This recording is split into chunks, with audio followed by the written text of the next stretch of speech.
Hello, everyone, and welcome to our closing keynote session titled, What's Next for Social Media? Truths and Myths. I just want to go over a few housekeeping items before we begin. So if you have any technical or content-related questions, please submit them through the Ask a Question box. And we also invite you to chat with other attendees through the public chat box that's underneath the presenter photo. Lastly, you can post to Twitter within this presentation by clicking on the Twitter icon at the bottom of the screen. You'll see a live feed and the hashtag for today's event, which is hashtag AMAVESM. You also have the option to resize any of the windows within the presentation by placing your cursor in the corner of the window and then clicking and dragging it to the size you want. So with that, it is a pleasure for me to introduce our speakers, both joining us from Vermeer. We have Pandora Likori, partner, and Dmitry Seredenko, director and head of strategy, America.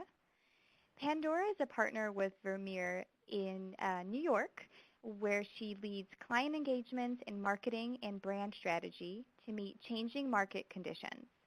Her client expertise and experience spans industries as diverse as tourism, retail, leisure and entertainment, CPG, technology, financial services, utilities, and defense.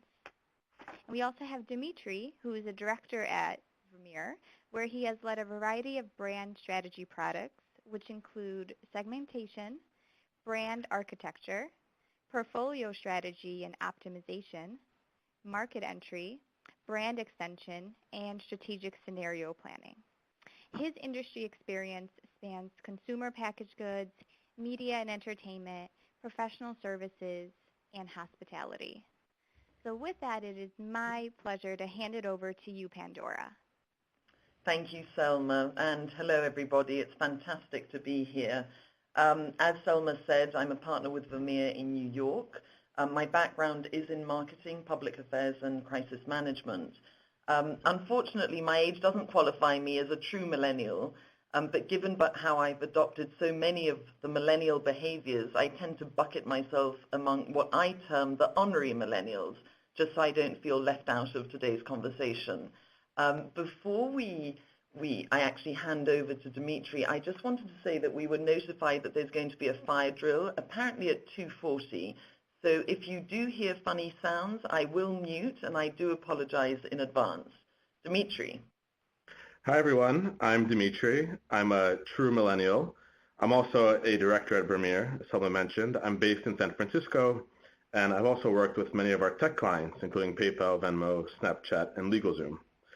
Unlike Pandora, I'm an avid Snapchat user. Some of you may already know this, but the yellow Snapchat frame is actually a QR code.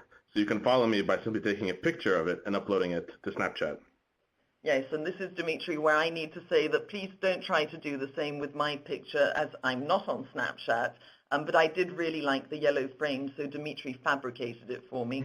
I think, Dmitry, a great case of true and honorary millennial collaboration here. Definitely. So just in terms of a brief introduction, Vermeer is WPP's global consulting arm. Our focus lies in brand strategy, purposeful positioning, marketing organization transformation, capability building, and financial valuation of brands. In this respect, we are the valuation engine behind the BrandZ Global Brand Rankings and authors of the Marketing 2020 and Insights 2020 initiatives, both of which have been published in the Harvard Business Review, which we'll be speaking to a little later in our presentation. But the big question, why are we here today? Because although marketing fundamentals have not changed, the environment in which we operate has changed beyond recognition. So let's take a look. If we look at the past 100 years, technology has undoubtedly been the key driver of change. However, when we look at this chart from the early 1900s to as late as 1990, technology was primarily the enabler for business transformation, hence the age of manufacturing, the age of distribution. And this change was big and changed a lot for our society, but nothing like what we've seen in the past 25 years, when technology has been put in the hands of consumers. So welcome to the connected society. The numbers we see are staggering. By 2020, there will be an estimated 50 billion connected devices in the world. That's an average of 7 devices per person. It's very hard to imagine the possibilities stemming from the ocean of behavioral data these devices will provide, as well as the incredible opportunities they will deliver to brands for true one-on-one consumer interaction. And when we think of the digital world we live in and what this means for us as marketers, we see how digital has moved upstream, from an alternative media buying platform at its outset to a core marketing tool to today, when digital has become the foundation for entirely new business models. But how does this manifest ourselves? We see an explosion of new brand touchpoints, the emergence of new solutions, and the demand from consumers for a total brand experience. More importantly, however, we're seeing players completely breaking the rules and changing how things work, with businesses like Uber, Airbnb, truly redefining the homeland of very traditional categories, as have been transportation and hospitality. And all of this change is forcing business leaders to ask 3 fundamental questions. What business are we in? Why do we exist? And how do we build our organization to win? And these are questions which in the last century were asked once in a decade, but are now revisited daily. So solving for these questions was at the core of our Marketing 2020 study. And just for context, Marketing 2020 is the largest ever marketing initiative. We talked with over 250 CEOs, CMOs, and thought leaders, and surveyed over 10,000 marketers in over 90 countries. From this study, we wanted to take a minute to highlight what marketers around the world shared as the key opportunities and challenges of marketing in this new age. So let's start with what gets us marketers up in the morning, what excites us. It's no surprise that the ability to access and collaborate closely with consumers and the opportunity to easily take businesses to a global scale sit right at the top, as do social and purposeful marketing. However, what lies at the heart of that which excites us all is that marketing has now finally come of age. For the first time, it's not sales and it's not finance, but marketing that truly understands the world out there. That's what makes us such big influencers of business today. And with the rise of the CMO function, has finally given us a seat at the C-suite. But there are equally many things that keep us up at night. So let's take a look at those. With so much data and so little time or capability to distill this data into actionable insights, infobesity has emerged as a new marketing disease, as has the idea that digital is free, so now apparently we can do more with less. I always wonder which genius CFO came up with that theory. Similarly, with the proliferation of touch points, controlling the consistency of our brand experience has become a major endeavor. And in a world full of integration, where marketing more than ever needs to work closely with sales, with IT, HR, R&D, and finance, breaking down long-standing traditional intra-company silos does get in the way of the change. But above all, what keeps us up at night is our ability to stay current. And it's been difficult for marketers to stay current because of the recent proliferation of devices and platforms. The fact of the matter is that there's been more advancement in the last 15 years than the previous 40. And at the center of all this advancement is electronic media. Consumers today spend over 11 hours per day on electronic media, which now appears in many different formats beyond images, video, and text. We'll talk about this phenomenon throughout the presentation. Social media has been at the center of it all. There are over 2 billion active social media accounts, and Facebook has more quote-unquote citizens than China. For brands, the ultimate challenge is being relevant on social. Unfortunately, given the incredible pace of change, dressing up your brand simply isn't enough. So what is next?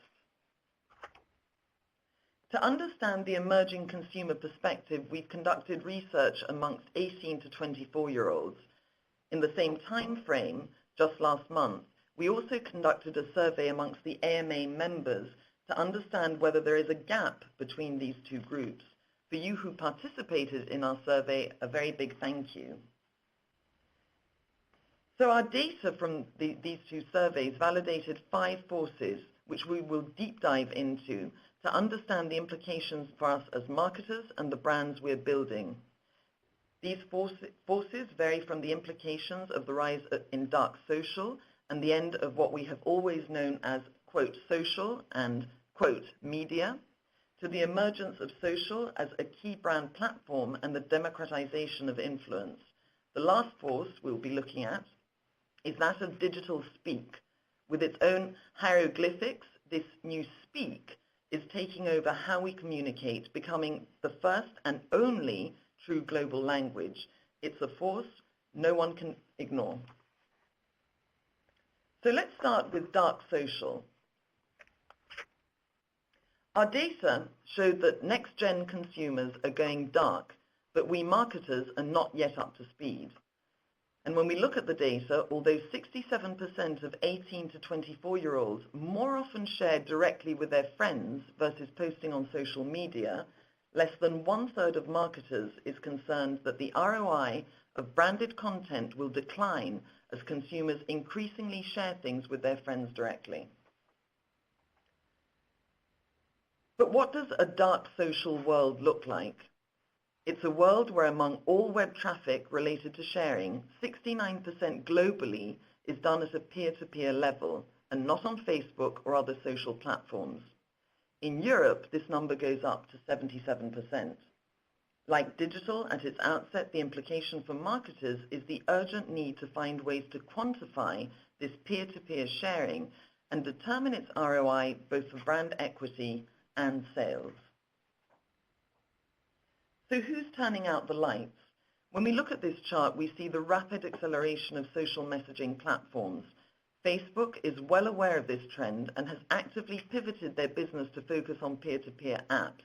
Facebook bought WhatsApp, as we all know, and has invested heavily in promoting Facebook Messenger. Facebook also recently announced they've seen declining posts of original content. People, it seems, are naturally inclined to share their lives with people and certain friend groups and not broadcast them to the world. And when we look here at the numbers, they speak for themselves. Close to 1 billion users for Facebook Messenger and WhatsApp, and sharing of photos, videos, and messages in the billions across all 3 platforms. So what could a dark social future look like? And this is just a scenario, and I'll take you through it. So imagine you're shopping in the mall and want your friend's opinion on a new dress. You open up Snapchat, and immediately there is a fun, personalized selfie filter sponsored by the brand you're considering buying. You send a snap to your friend. Your friend FaceTimes you to discuss. Your friend sends you a branded Snapchat filter of her wearing another dress that she recommends. You click on the store link, find the dress, and buy it. And the key to remember about this scenario is that all the interactions have taken place at a peer-to-peer level with no public sharing. But let's see who's already on the way. One of the trends in measuring ROI over dark social is launching emoji keyboards. Burger King realized that consumers love to talk about the brand over text rather than posting to social media. Do you know many people that publicly broadcast their love for Burger King? I certainly don't. Their emoji keyboard allows them to measure the effectiveness of their marketing. They're notified every time a user sends an emoji, even over dark social. Many brands are also partnering with dark social platforms such as Snapchat to quantify peer-to-peer sharing. In this case, Lilly Pulitzer partnered with Snapchat to assess the ROI of their geo-targeted, essentially in-store lenses. Because these lenses are activated in-store, there's naturally a close link to sales. But probably the most significant development in this space is being able to track consumers across platforms, not just a single platform such as Snapchat. Marriott uses advanced analytics to build holistic consumer profiles that link their behavior across platforms, within the Marriott app, within their hotel, and also on social. So now let's move to force number 2 and take a look at the end of social and media. So you may have met new people through social media. It's not by chance that 1 in 10 US adults are registered with an online dating account, and Tinder processes 1 billion swipes a day. But did you watch the Kentucky Derby on Facebook Live a few weeks ago? Or with over $1.6 billion in transactions during Q3 2015 alone, were you one of those who paid back a friend using Venmo? At 86%, next generation consumers want to go beyond just social and media to integrate platforms that include services like online payments amongst friends, listening to music, watching movies, and reading books. And at 77%, we marketers agree and know it. In the US, we've seen a proliferation of social media apps, many of which link to people's traditional social media accounts, such as Facebook. You've probably noticed that you can log into many apps through one of your main social media accounts, LinkedIn, a Facebook, or a Google+. However, consumers are overwhelmed by the number of apps out there, and up to 70% delete a new app after just 1 day of use. In other markets, most notably Japan and China, social media apps have made life easier for consumers by consolidating all of them into one. Line, in Japan, for example, offers you Uber, Spotify, Netflix, Venmo, and an app store all in one. Going back to the US, social media companies plan to position themselves at the center of the app world through bots.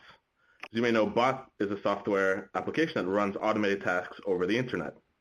Facebook Messenger plans to be at the heart of the bot revolution. They've already attracted tens of thousands of developers. However, what's really exciting about bots is that in the future, they'll serve as the primary form of virtual assistants, leveraging the latest and greatest in artificial technology. So again, let's take a scenario and see what an integrated social future could look like. It's game night. You're excited to be hosting your friends. You message your virtual assistant for help. She gives you the best options based on your friend's preferences, reminding you that one of them is a vegetarian. Your friend texts you he's bringing beer. You instantly split the bill through Venmo. All your friends arrive. Everyone settles down on the couch. You put on your virtual reality headsets, and you're at the stadium. The game begins. So, if that's what the future looks like, what is just around the corner? Get ready for the Olympics on Snapchat. The platform recently announced a partnership with NBC to broadcast the Rio Olympics, highlighting their gradual transition into what some would call traditional media. For marketers, this represents an incredible opportunity to connect with millennial and Gen Z audiences that are not planning to watch the Olympics on TV. Don't miss Thursday Night Football on Twitter. Twitter recently won the rights to Thursday Night Football, which promises to offer consumers a truly breakthrough live and social experience. Despite losing out to Twitter for the rights for Thursday Night Football, Facebook promises to radically redefine the social media experience through their Oculus virtual reality product. Looking further out into the future, social media-based virtual reality will radically redefine how people communicate with each other, watch content, and even shop. The example here is of North Face, which already enables virtual reality-based shopping at their store. People will soon be able to do something similar from their homes.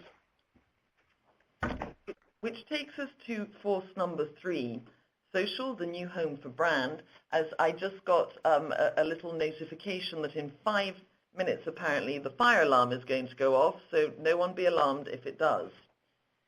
So going back to the data and, new gen consumers versus marketers, at a staggering 98%, marketers believe that consumers want to have an end-to-end brand experience over social media. It would include getting information, making purchases, chatting with customer service, or just giving feedback. And not surprisingly, at 78%, our 18 to 24-year-olds want that too. So the future seems to be looking very bright. But as marketers, have we delivered yet, or are we shunning customers on social? Research shows that the average time a consumer has to wait for a brand response on social is 10 hours, when in fact they're only willing to wait for 4. And that is if a brand, in fact, decides to respond, because nearly 90% of messages actually go ignored. And if you think about it, maybe 10 years ago this would be acceptable, but now 1 in 3 of our consumers are open to moving to a competitor if ignored. So as we say, brands beware. So when we think again of the future scenario, what could a brand-led social future look like? Let's imagine you're walking down the street and see a great pair of trainers in the Nike store window. The store is closed. You take a picture and send it to Nike through Facebook. They respond back with size and customization options. You choose Ghost Green and Matte. You check out, pay right there on Facebook. As you're walking home, you realize you should have gone for a more weatherproof color. So you go back to Facebook Messenger and reach out to the Nike customer service person. She responds in 60 seconds, definitely not 4 hours and not 10.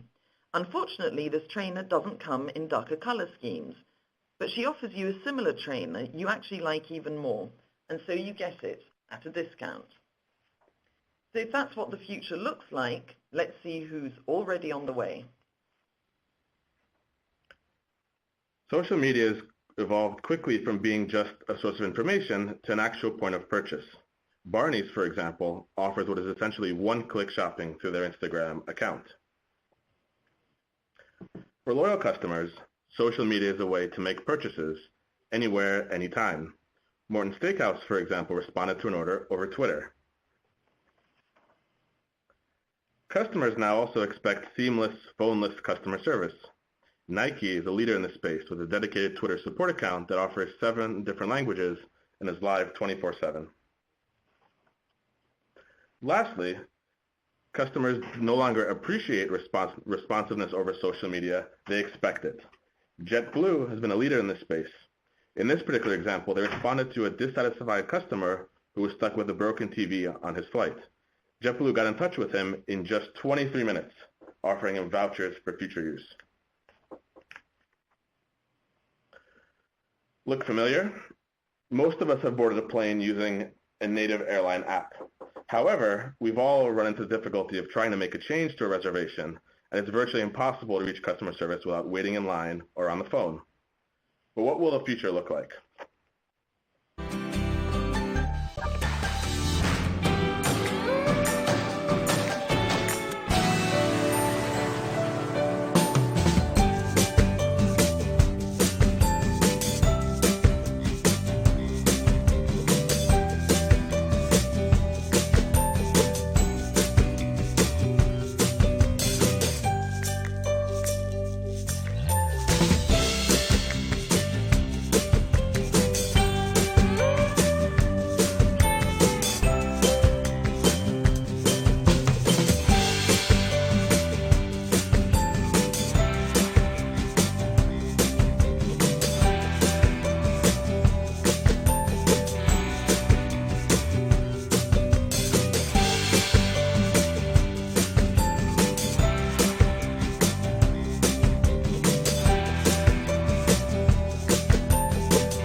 And so the key point there is that there's now a new consolidation of customer service into one platform, so that it's not fragmented over Instagram, Twitter, or what is a native app. And so looking to the future, Salesforce has announced that they'll support the development of KLM-style interfaces for any business, all within Facebook Messenger. This means that the bar will be raised even higher for brands. Customers will expect this type of end-to-end experience through a Facebook Messenger. Dimitri, can you take this on because the fire alarm has gone? Sorry about that. So now let's turn to democratization of influence. I think it's just stopped, so maybe I'll try taking it on, and then you can follow if it goes. Sorry about that. I'll jump in if anything. Thank you. Save me, save me. So consumers are listening, and we know that, but marketers aren't necessarily engaging. When we look at the data, 77% of what we're calling next-gen consumers, so those 18 to 24-year-olds, consider third-party reviews to be more credible than brand-created content. However, only 18% of marketers said that their company uses blogger or vlogger endorsements in their marketing initiatives. This in itself is not necessarily surprising. However, it is something to look out for in the future. Because increasingly, what consumers consider to be real experts are actually leading to sales.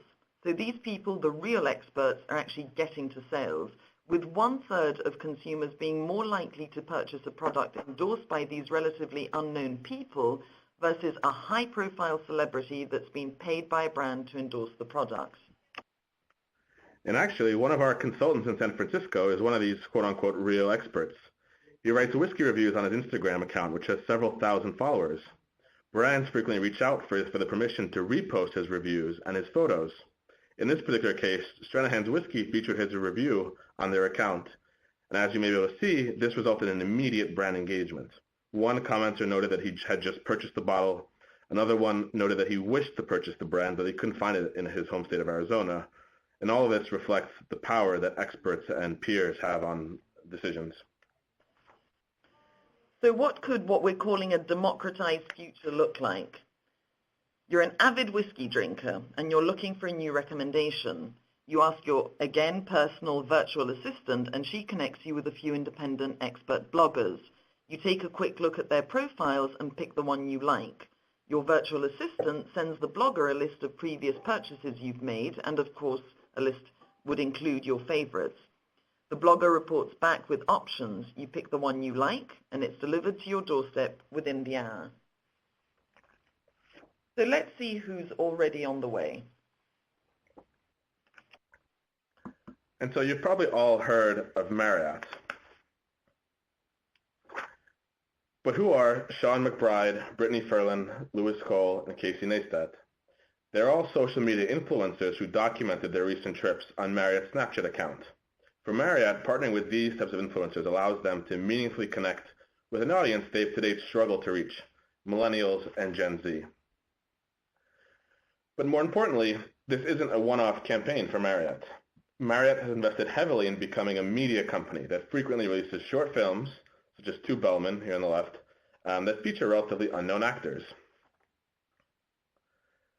And as an example of one of these influencers, the story of Chris Ozer is particularly fascinating.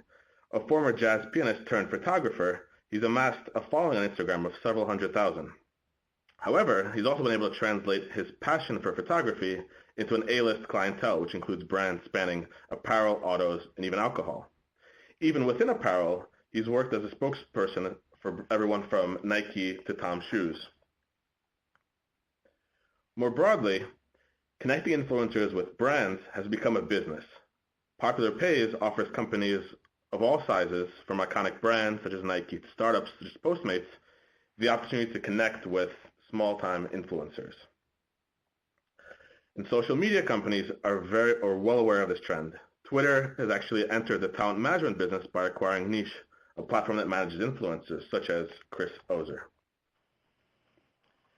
So now let's turn to our last force and talk about this new global language. Have you ever used any of these? I'm assuming yes. And you're definitely not the only one. So when you look at this chart, although millennials are leading the way in the use of digital hieroglyphics, I need to learn how to pronounce that one, Gen Xers and even boomers are following closely, having adopted not only emojis, but also emoticons and, surprisingly, memes. So it comes as no surprise that the Oxford Dictionary picked emoji as word of the year for 2015. And although people around the world spend many years of schooling in our native tongues, many of us use emojis because they help us express ourselves more accurately, they're easier to understand, and yes, they are increasingly more personal than words. But as marketers, are we keeping up with the pace? The data shows that we're not as fast as our next-gen consumers. 2/3 of 18 to 24-year-olds are using emojis as frequently or more frequently than 1 year ago, while only 1/3 of marketers are doing the same in their brand communication. And so looking beyond emojis, there's been a proliferation of visual languages. Snapchat, as some of you may know, launched lenses last fall, and now they're over 10 million sent per day. These lenses have brought an entirely new appeal to the already popular selfies that have taken over the world. Selfie, by the way, was Oxford Dictionary's word of the year in 2013. Just last week, Instagram also announced that they're launching a new visual identity designed to reflect their portfolio of services. They're not just an image app. They also offer layouts, looping videos, and time-lapse videos as well. And if that wasn't enough, social media platforms are adding new languages every day. In this example, an image keyboard offers users the opportunity to replace their text, and in this case, cute, with an image, which is, of course, a long list of images of cats. Your favorite, Dimitri, cute and cats. It's what makes you tick. Totally. So what could an image-based future look like? Let's go for our last scenario. You're at Starbucks trying a new mix of chocolate caramel pretzel frappuccino with a twist of horchata. Thank God I'm not a Starbucks fan. I could never pronounce all of that. But you love it and want to share with your coffee lover bestie. You open your Starbucks keyboard and there's the mix emoji. You send it. Your friend responds with a thumbs up and uses the emoji to place a mobile order at the closest Starbucks. 10 minutes later, you're FaceTiming, blissfully sipping on your new drinks. So let's see who's already on the way. So the first example is Taco Bell. And in some ways, Taco Bell started this whole image revolution by starting a petition for a taco emoji, which didn't exist before last year. So once the emoji was approved, Taco Bell launched this clever social media campaign, which combines two emojis, one of which obviously has to be a taco, into a clever customized meme.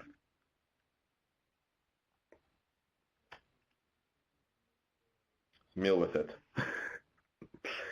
Pepsi has even taken emojis offline, so by adding them to their bottles and cans, furthering this proliferation of visual language and communication. And it's no surprise, based on a future scenario, that even coffee has its own emoji keyboard, naturally brought to you by Starbucks.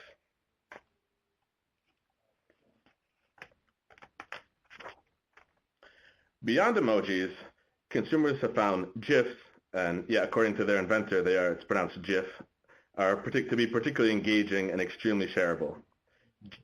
GIFs were, no surprise, Oxford Dictionary's word of the year in 2012.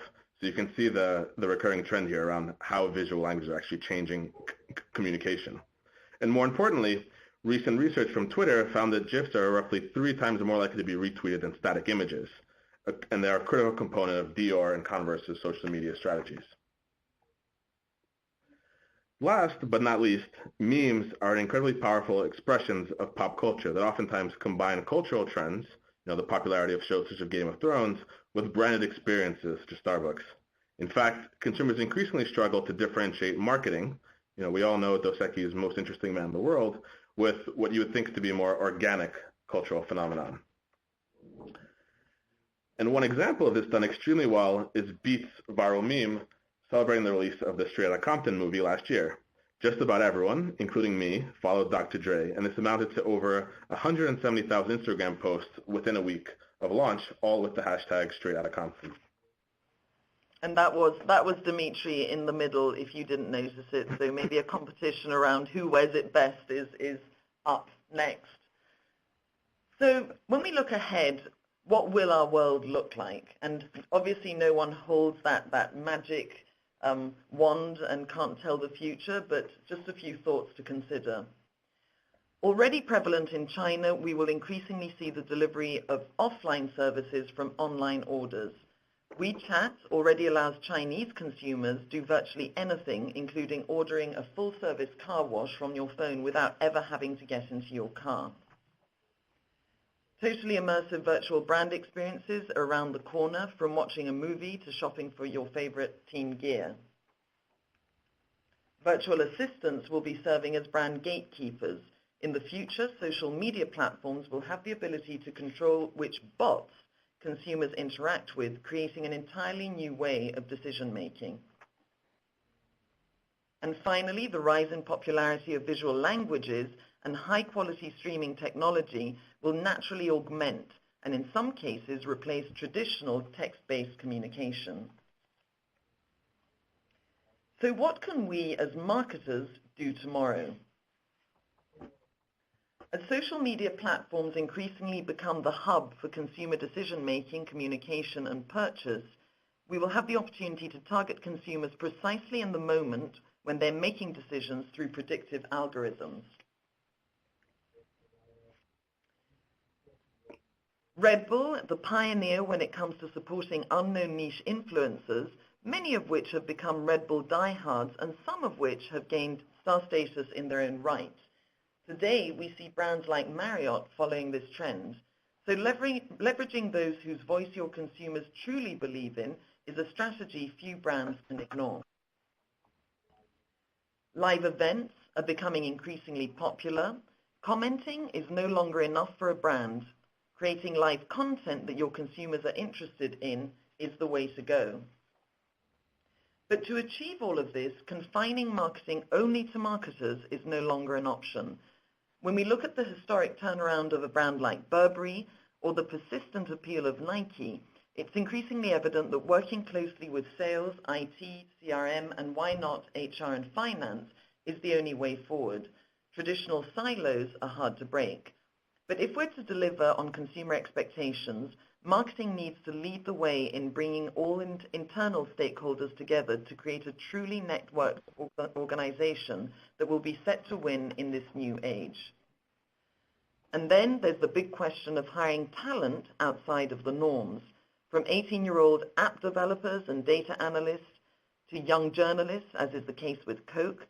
Creating a unique experience for your brand in this new world requires the infusion of new blood.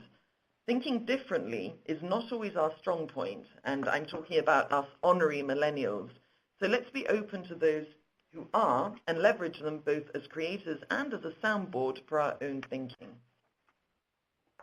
And last but not least, embracing a culture of risk. Unfortunately, gone are the days when we could spend months testing a new campaign or a new product. The speed at which competition can disrupt our world is unprecedented. So let's test and learn and make the celebration of failure an equal part of our ways of working and being as we do the celebration of our successes. If we're transparent with our consumers and make them part of the process, they will probably do the same. Thank you very much, and I'll now turn back to Selma and over to you for questions.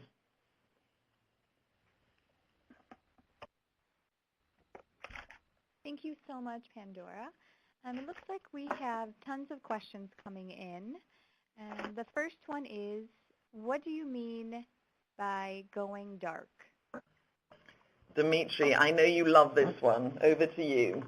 Yeah, this is a topic that's very near to me, and I find myself doing it all the time.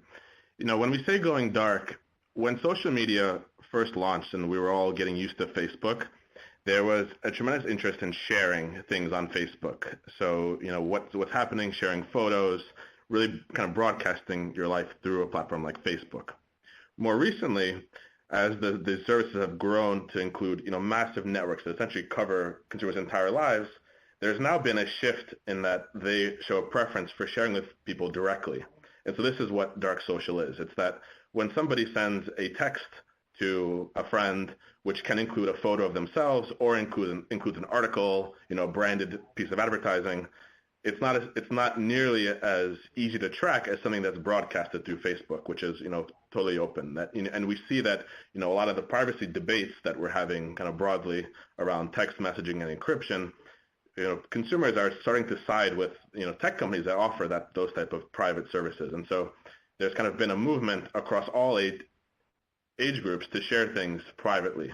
And that's what we mean by dark social, and that it's dark and that it's not, you know, open and easily trackable.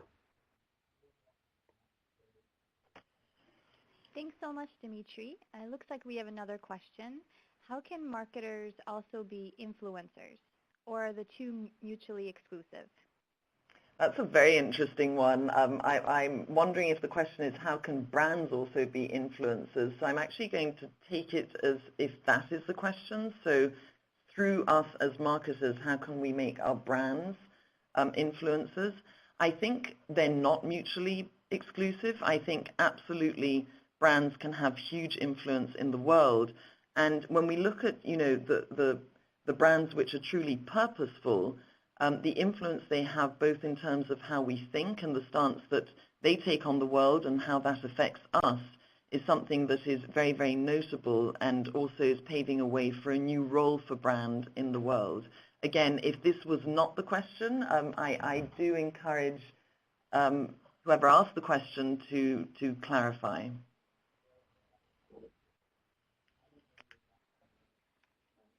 Thank you, Pandora. We have another question. Do you see a rise of infographics in B2 marketing in lieu of emojis? Dimitri, over to you on this one.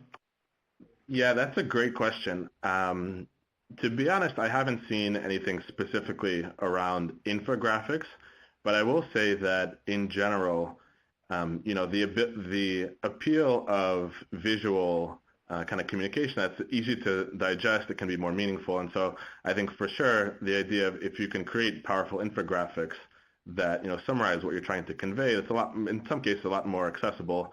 And I think in the B2B space is able to convey some of the functional elements that are very, very important when making a decision for a certain product as someone who's a IT decision maker, for example. Great, Dimitri. We have another one that just came in. What does the future look like for brands that aren't Insta-purchase based, such as universities, healthcare, etc.?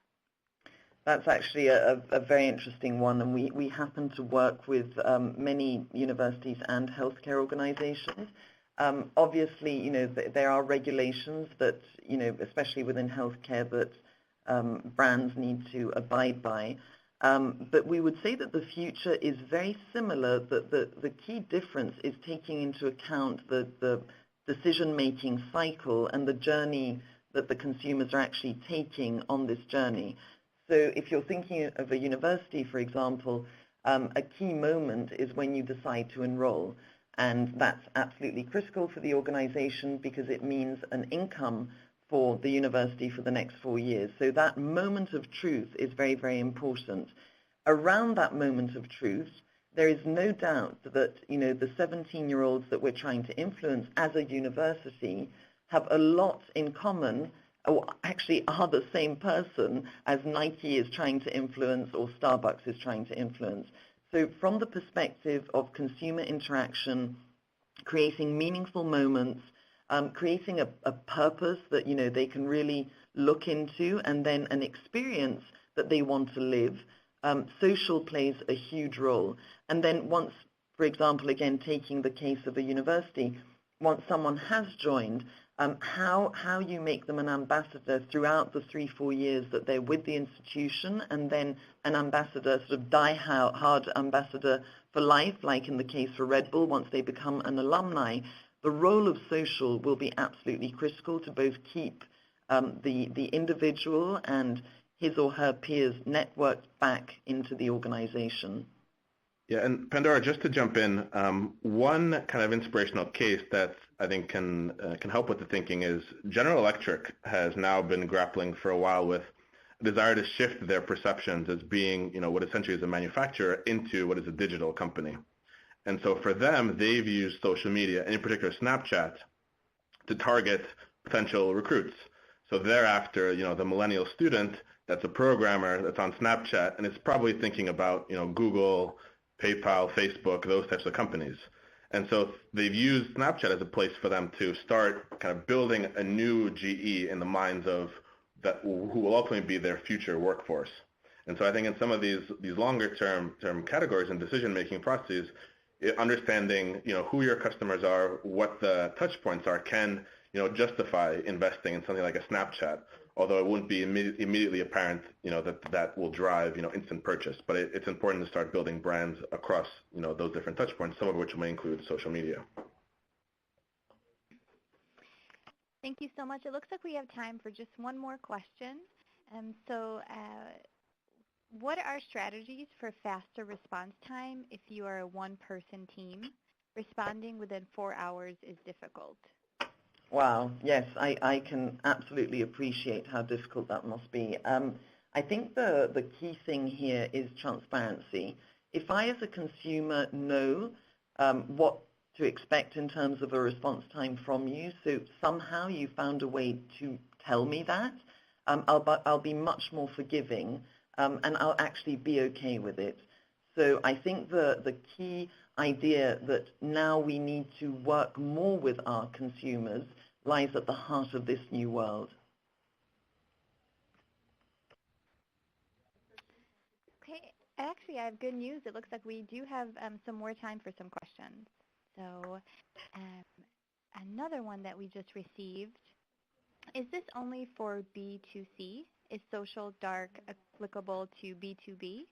Does this apply to older generations as well? I think, and Dimitri, again, I know this is your favorite topic. By the way, Selma, I thought you got us off the hook very quickly. I was like, oh, we're over. So we've got another 14 minutes, I understand. So going back to the question, is it only for B2C? Absolutely not. It's absolutely relevant to B2B and older generations as well. If you recall the data that we showed, millennials, in many cases are leading the way, but we who aren't millennials are adopting all of those same expectations. I remember when I was in my 20s, waiting on the phone for 20 minutes or even 30 minutes to get a response, when I was calling my telephone company, seemed very natural. And we didn't have headsets then, so I literally had to sit there with the handset. Maybe some other people on the phone can recall those days.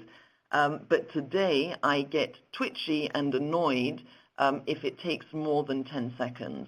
So everything here applies to both.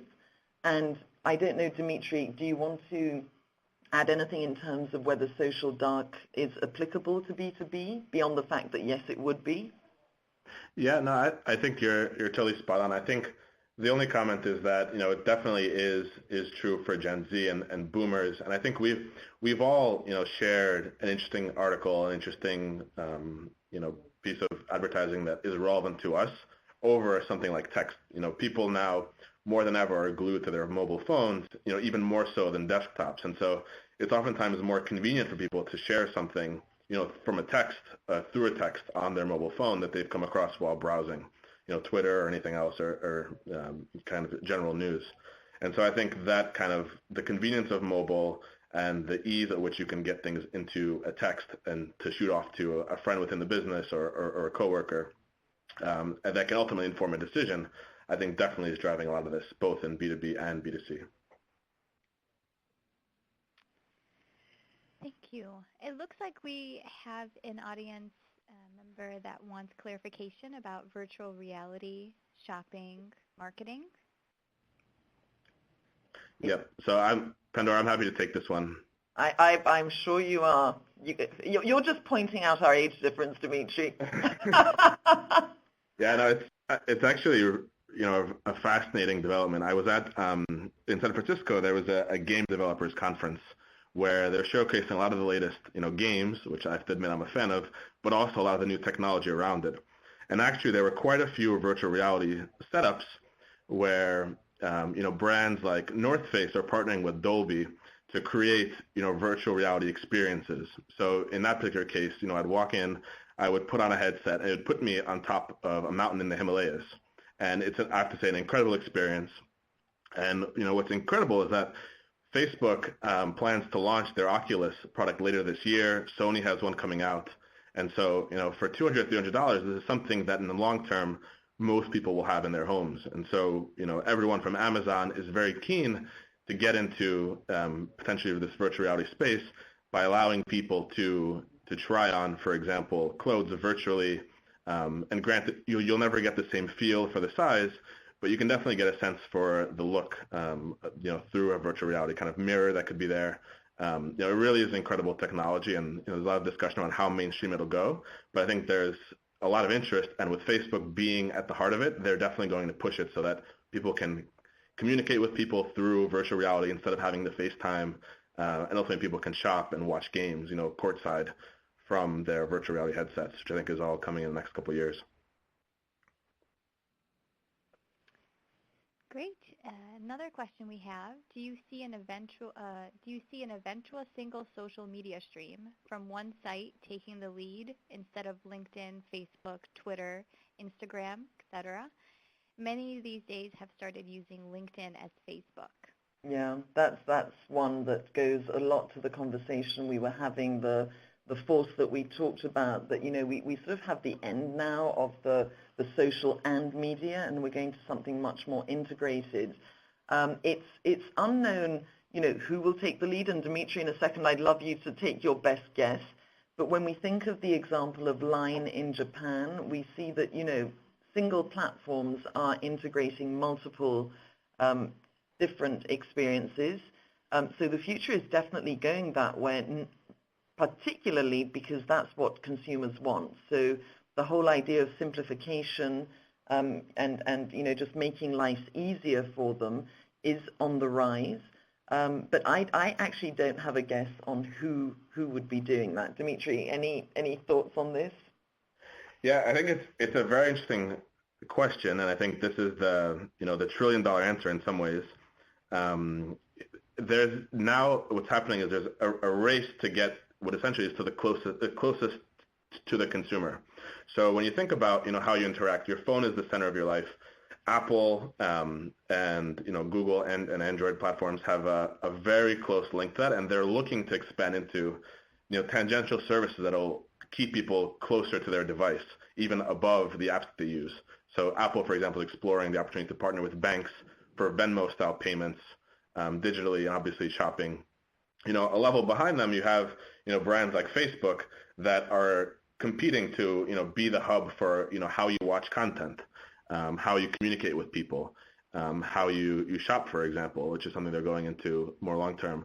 And so I think it's kind of this race that we'll see unfold, and we'll see who's able to develop the best value proposition for customers. And if someone like a Facebook is able to break through, you can easily see that they could potentially become the same scale and hub as WeChat is in China or Line is in Japan. But it is kind of an open question. It's very much an ongoing race. Well, thank you, Dimitri. Another question is from an audience member that works for a nonprofit.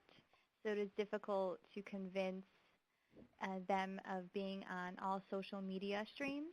Would it be okay to engage on LinkedIn and Twitter, or is Facebook needed as well? I think that's very subject to, who the audience is that you're trying to affect. So we always think of platforms in terms of where we can find our audience. So if, Twitter and LinkedIn is where they are most, then that's where we should be going. If we think that, they're more on Facebook, then, we should be considering the trade-off if a trade-off needs to be made. But there's never a single answer in terms of platforms. It's always driven by the consumer. Dimitri? Yeah, I think that's a great question. I think that, Facebook definitely has the largest scale in terms of numbers of users, which I think is, a huge benefit for getting in touch, but it's also a challenge because of all the competition on Facebook and, the difficulty is to get someone's attention. I think Twitter and LinkedIn are both, phenomenal platforms that a lot of nonprofits and, companies use to share what is maybe a bit more interesting and long-form content. So, Twitter now and LinkedIn, you see people sharing, tons of articles, tons of new ads that are relevant to them. So I think, very much to Pandora's point, depends on your audience. And in some cases, if your target audience is on Twitter and LinkedIn, which is the case for some brands, that's, a phenomenal place could be a phenomenal place to focus. Thank you both for that. We have also another question that just came in. Is it possible to engage in social media if you can't post anything live? at my company, our legal compliance team has to approve everything, and they literally take weeks to do so. We're still posting to Facebook, Twitter, and LinkedIn, but it's old content, like an interview one of our thought leaders did, but it's posted 3 weeks after the event happened. Yeah, that's a very, very tough one. And I think it goes back to what we were talking about in terms of the need for a networked organization that really understands the priority of taking the brand into the world and behaving in a very contemporary way. So, if the question is, should we not be on social media, it may be worse if one isn't, because at least at some point they can find that interview. However, what we've seen in many organizations, particularly large organizations where, it takes a very long time for the ship to turn, so their traditional ways of thinking, the leadership, it might not even be on any social platform, so they don't understand why all of this is important. The key to change is to make social and digital a leadership priority. So what we found to work very well is when we try to educate leadership that, this is the way forward, this is why you need to be doing it. If you don't do it right, this is the implication, and whether that's backed with data or anything else that's relevant to make the case, which then leads to the conclusion that something needs to change. And again, potentially legal will not take, 60 seconds like in our virtual scenario, but 3 weeks is a very long time. And there are definitely ways that time frame can be shortened. So I want to share, and maybe it's an urban myth, but it came to mind now. Interestingly, Coke, and if anyone is, working for Coke, do chime in here. Coke had a big issue a couple of years ago where they were delaying their social media response at a global level. Why? Because if I was sitting somewhere in Greece, which is my home country, and I'm working for Coke, and I'm, looking at the Twitter feed and someone asks a question, I would have to send the response back to Global, and Global would approve whenever they could. What happened in Coke, apparently, and I don't work for Coke, so, I'm just putting it out there, and any comments are very welcome. Apparently what happened is that they created a new system which said that if you don't receive approval within 24 hours from Global, you're actually allowed to post. Now, that is, something very risky for a big organization to do. But what they realized is at the same time they needed to empower the people on the ground to have a very clear understanding of what is and what isn't appropriate.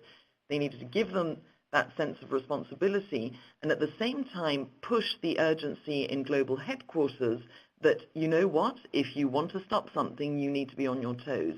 So, it's a very big question. It's a very difficult one, but it does start with leadership and the intention and understanding that this is the world we live in, and it's going to be changing all the time. And unless you get on the ship will float. And Dimitri, again, I don't know if there's some other thought that you might have on this. No, I totally agree. Well, thank you so much, Pandora and Dimitri. And this does bring us to the end of today's virtual event. Thank you all again for attending. I'd like to thank you. I'd like to thank all of today's speakers for providing our audience with the latest information on social media. We hope you leave today with a greater understanding and takeaways that you can immediately apply to your daily work routine. I'd also like to thank all of our sponsors for their generous support of today's event. Our event sponsor, On24, presenting sponsors, Acton Software and Marketo, and our opening keynote sponsor, Velocify. These leading edge companies offer the knowledge, techniques, and ideas you need to achieve success with your social media efforts. So please be sure to download all of their documents and resources from the Resource Center before you leave today. I also want to thank, again, our keynote speakers, Jason Keith, Pandora Lakori, and Dmitry Saradenko for their participation. Please don't forget that the event items will be on demand for the next 90 days, so you definitely have access. So today's presentations and documents will be accessible through August 18th. And we would really like your feedback on today's event. Please look for a follow-up email from us tomorrow that will contain a link to a short post-event survey. Your responses really help us improve our efforts on future events, so we thank you in advance for your help. So on behalf of the American Marketing Association, I'd like to once again thank everyone for attending today, with a special thanks going out to our AMA members. Have a great day, everyone. Thank you very much, Selma, and thank you everyone for listening to us and taking part in this.